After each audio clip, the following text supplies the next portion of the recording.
Vinga, doncs com sabeu, des de fa un temps estic aquí treballant Sant Francesc perquè resulta que hi ha més llegendes de Sant Francesc relacionades amb Catalunya que d'en Cristòfol Colom. I és clar, si quan vam començar a treballar les primeres llegendes d'en Colom alguna d'elles es podien demostrar documentalment, com tot el que fa referència a Sant Jeroni de la Murtra, per exemple, la casa dels Colom de Barcelona, que la tradició oral deia que Cristóbal Colón, quan havia tornat de Barcelona, havia anat a dormir en aquella casa de darrere a Santa Maria del Mar, del Pla de la Ribera, i després trobem documentar que aquella casa pertany als Colom de Barcelona i que a Sant Jeroni de la Murtra hi ha una masia que pertany als Colom de Barcelona, que curiosament és donde Cristóbal Colón també passó la noche. Bé, aleshores, si les llegendes ens podien amagar o suggerir una història real, hi ha història real en Sant Francesc, i vam començar a treballar. Fa potser un any vaig presentar a Barcelona una conferència sobre els estigmes de Sant Francesc, i l'any passat aquí al simposi vaig tancar comparant les llegendes de Sant Francesc a Catalunya amb el que es diu que és història Itàlia. I resulta que una llegenda a Catalunya es correspon a un fet a Itàlia. Un fet a Itàlia es correspon a una llegenda a Catalunya. Això és impossible. Això és com el de Colón, de pals i palos, oi? I de Barcelona i Sevilla, i de València i Valladolid, que tots més o menys coneixem. Per tant, no pot ser que la història de Sant Francesc sigui paral·lela. Hi hagi una història a Barcelona i Catalunya, excepte alguns fets, no? Per exemple, es reconeix que Sant Francesc va curar un malalt a Lleida, i això està pintat a Sis en unes pintures on es veu que Sant Francesc cura un malalt a Lleida. I algunes altres, perquè va ser Barcelona, també s'accepta, però de passada, com en Colom. Tot és molt curiós, però hi ha tantes llegendes que això em van fer com pensar. Aquest és un dels aspectes de Montserrat. Quan mirem la muntanya de Montserrat no la veiem com una sola muntanya. Són un cúmul de pedres, com un cúmul de turons, com un cúmul de pans, que sembla que s'hagin esbarlat d'una pedra, que li hagin fotut un petardo a sota i pac, i hagi quedat així. I de fet, Verdaguer diu que van ser serrats aquests turons, no sé si també recollint-ho de la tradició o és una imatge que ell s'inventa, una imatge poètica, però diu els angelets, aquests turons serraren. Per tant, és la idea d'una muntanya que es treballa a sobre. I dic això perquè quan comencem a mirar on Sant Francesc rep els estigmes, segons els pintors dels segles XV, XVI, XVII i algun gravat del XVIII, sempre hi veiem, no sé si aquí tinc el ratolí, sempre hi veiem unes muntanyes, veieu, en forma de pans, no una muntanya normal, un turó, no? Una pedra, no, sempre hi ha com aquests pans. Pel que fa a l'ermita, això és un altre tema que també vaig tocar a Barcelona i s'assembla molt a aquesta ermita amb el que era l'ermita primitiva de Montserrat. Avui dia allò és un complex religiós i turístic, però al segle XV, el segle XIV, el segle XIII, el segle XII i el segle XI era un eremitori amb unes cel·les on s'hi anava a fer recessos. Aquí veieu una altra imatge de Sant Francesc rebent els estigmes amb un penya-segat, amb l'ermita, però aquí el que és curiós és aquest paisatge que hi ha aquí baix, que veieu, és un riu que fa, aquí hi ha un pont, aquí un altre que fa un meandre, un riu que fa una S, curiosament, i a baix de tot del riu una gran ciutat fortificada. Això és comú, sovint en alguns gravats on a Barcelona es pinta darrere Montserrat, i sovint en els quadres que no fa referència a sants italians, entre cometes, també es pot veure Montserrat i Barcelona. Però quan veiem Sant Francesc, tot ja és Itàlia. Ja deduïm que el paisatge és italià, però potser no. Per què ho dic? Doncs perquè tornem a trobar una altra pintura de Sant Francesc a dalt d'una muntanya, amb un turó prominent, amb un riu en forma de meandre i a baix el mar. O sigui que des d'aquest lloc es veu el mar. Montserrat, no sé si està a 40 o 50 quilòmetres de Barcelona, però Assís està a 160. No hi ha aquesta perspectiva. Fa uns anys també l'Albert Fortuny, intentant explicar que la Mona Lisa hi havia una perspectiva des de Montserrat, també ens va fer veure que a sota la Mona Lisa, si això fos Montserrat, es veu un meandre com un riu, i aquí ampliat. I aleshores aquest meandre és un dels elements que ens permeten interpretar que la Mona Lisa està pintada des d'un lloc on es veu el Llobregat i, curiosament, el meandre del Llobregat.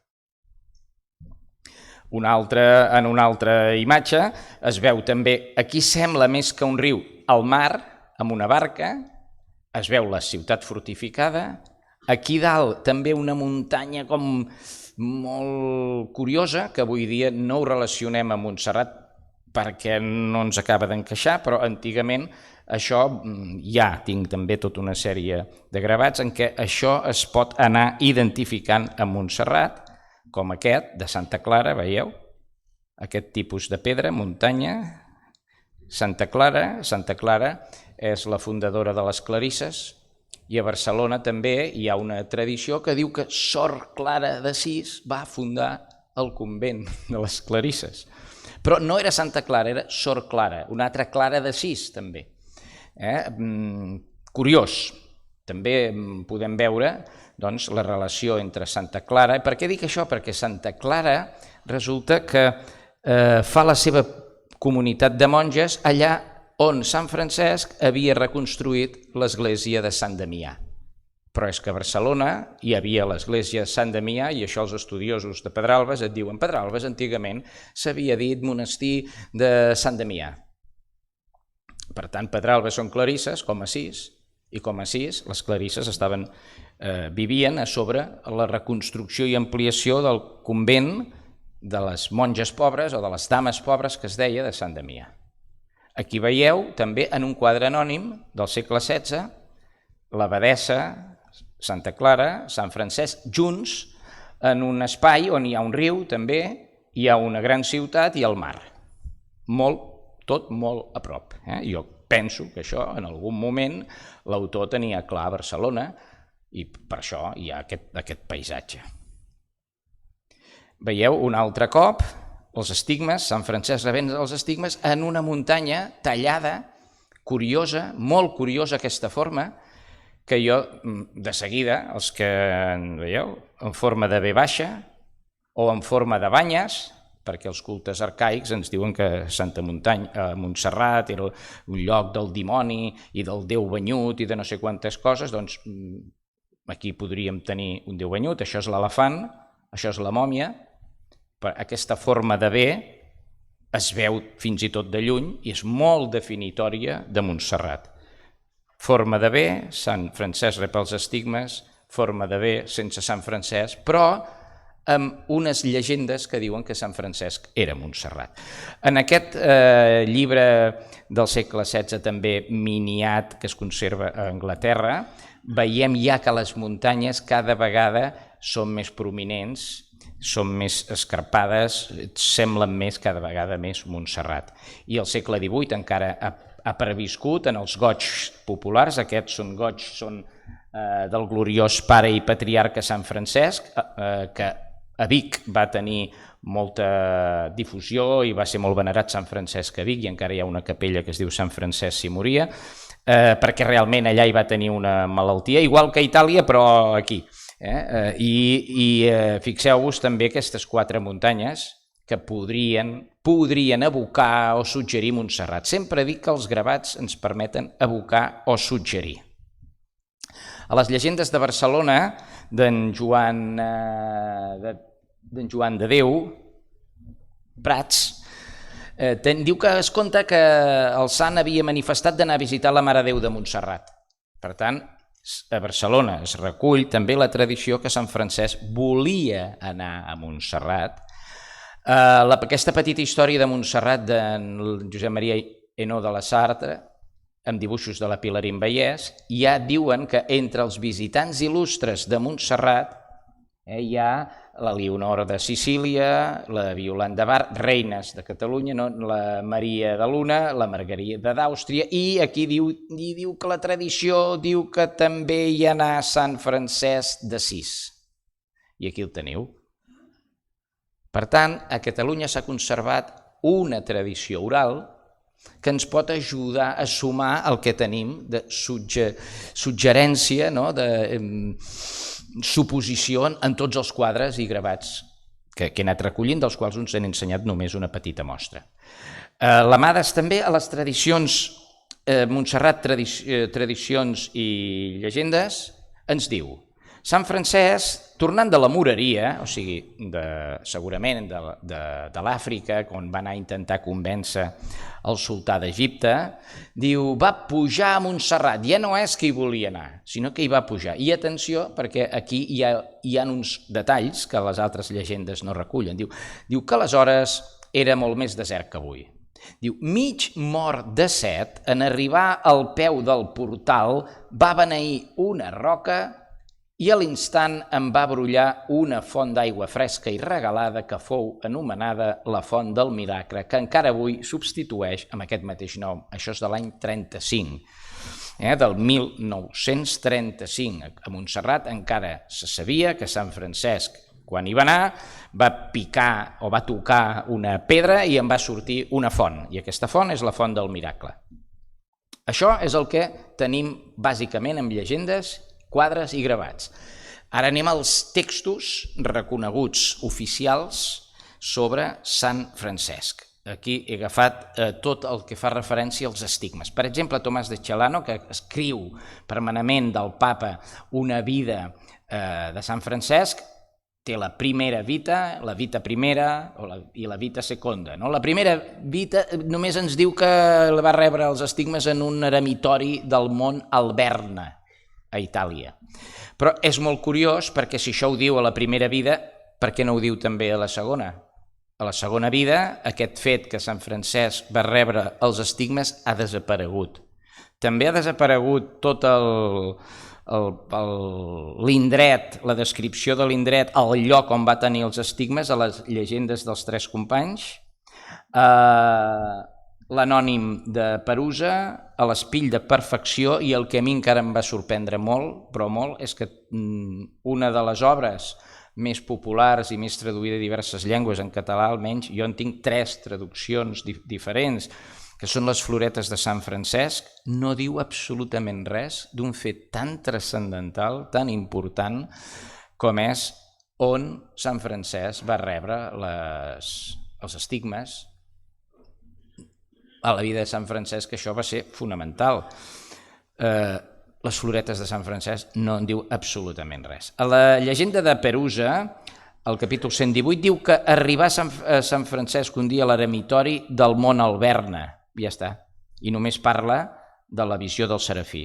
I allà diu, allà hi va veure un serafí i li va explicar moltes coses. No diu que va rebre els estigmes allà.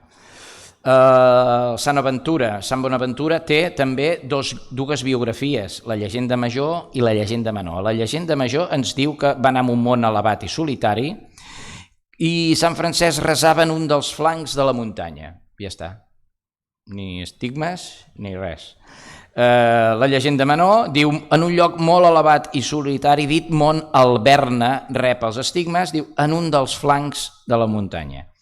I el Tractat dels Miracles diu que només comenta que el regal dels estigmes fou un privilegi singular, no concedit mai als segles passats a ningú. O sigui, imagineu-vos si era important aquest aspecte de la vida de Sant Francesc, que és l'únic mortal del món mundial universal d'una persona que té les mateixes ferides que Jesucrist.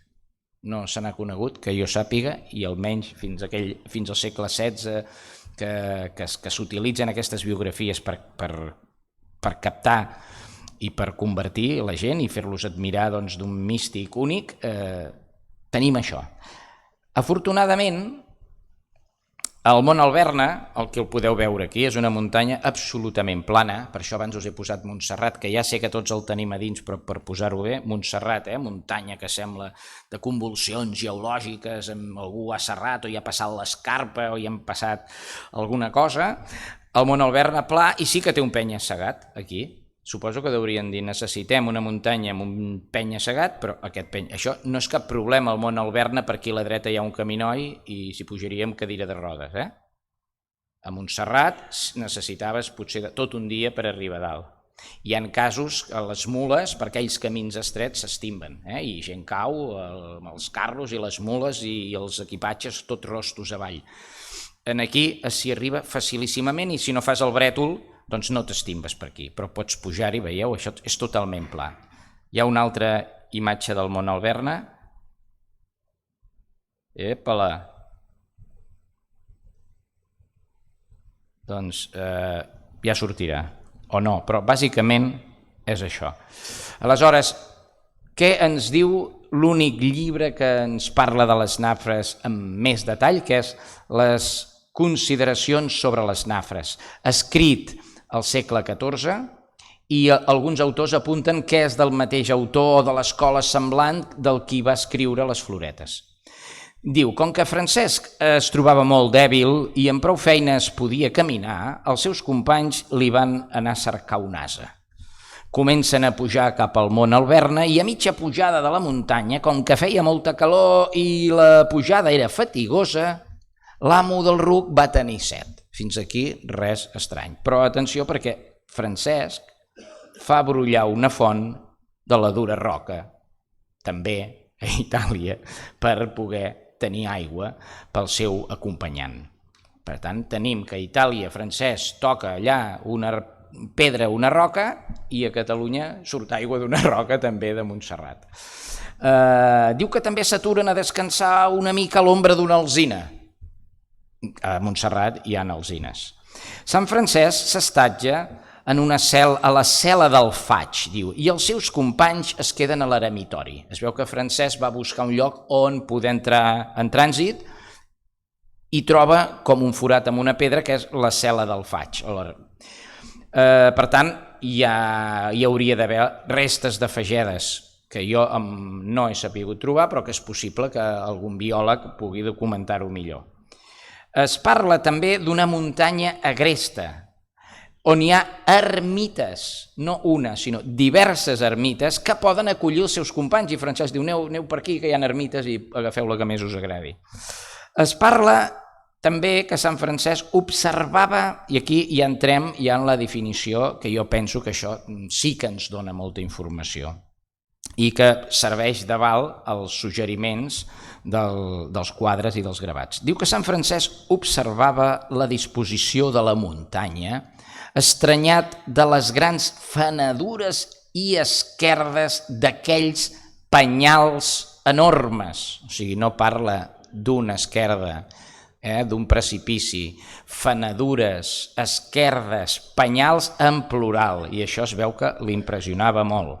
Entra en oració i durant aquesta li fou revelat per Déu que aquelles fenedures tan sorprenents s'havien produït miraculosament en el moment de la passió de Crist, quan, com diu l'evangelista, s'esberlaren les pedres. Per tant, pedres que s'esberlen, pedres que es trenquen, pedres que es tallen o pedres que s'asserren per uns angelets serien maneres sinònimes de dir el mateix concepte. Troben el lloc finalment on Francesc vol restar sol i on se li apareixerà el serafí. I diu,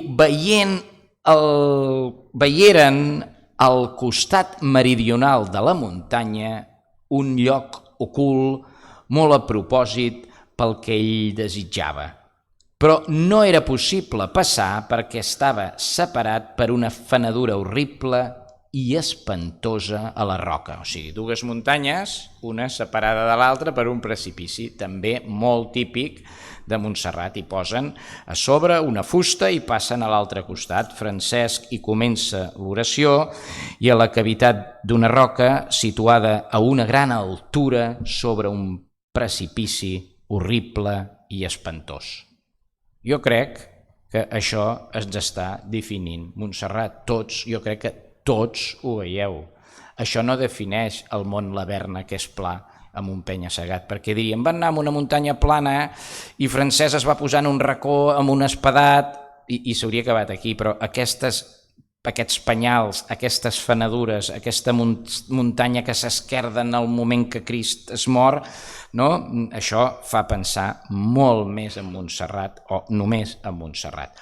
I per acabar, tenim el testimoniatge també de mossèn Cinto Verdaguer, que té una obra sobre Sant Francesc. En aquesta obra, ui, que petit això, en aquesta obra, això es pot ampliar, no? Com ho puc ampliar això, mestre? En aquesta obra hi parla també de la rebuda dels estigmes. Això es pot ampliar una mica?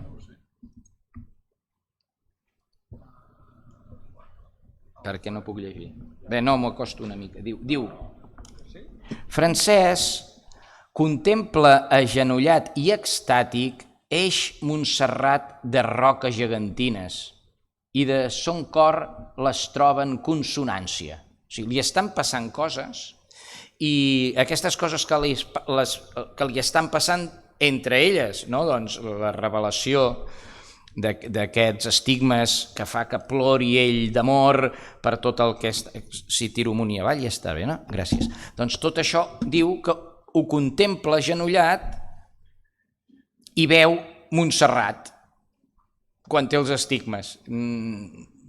Jo m'ho he llegit del dret i del revés i no sé ben bé si ens està dient soc a Montserrat, ens han dit una cosa però jo us en recullo una altra, però Sant Francesc diu que mira quan està extàtic, o sigui, i veu eix Montserrat de roques gegantines. Ens està volent dir el que vol dir? Jo crec que sí.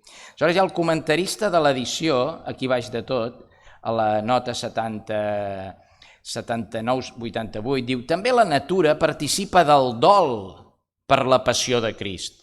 O sigui, allò que ens deien que el mont Laverna s'havia esquerdat quan Crist, en el moment de la passió, i aquí el comentarista diu Verdaguer recull també el dol per la passió de Crist. Verdaguer recull i allarga un motiu de la versió de 1882 que es concretava llavors en el plor de la natura sintetitzat en una riereta que sospires i els degotissos de l'aigua que són llàgrimes. O sigui, ell veu que tot el que està passant, els seus gemecs, les seves llàgrimes per la visió transcendent del serafí que li parla, i aquests gemecs de la natura sencera esdevinguda plany per la mort de Crist o de Jesús. O sigui que, d'alguna manera, Montserrat li ensenya la mort de Crist, tal com ens deien que Montserrat es havia creat d'aquella manera perquè la terra s'havia somogut en la mort de Crist.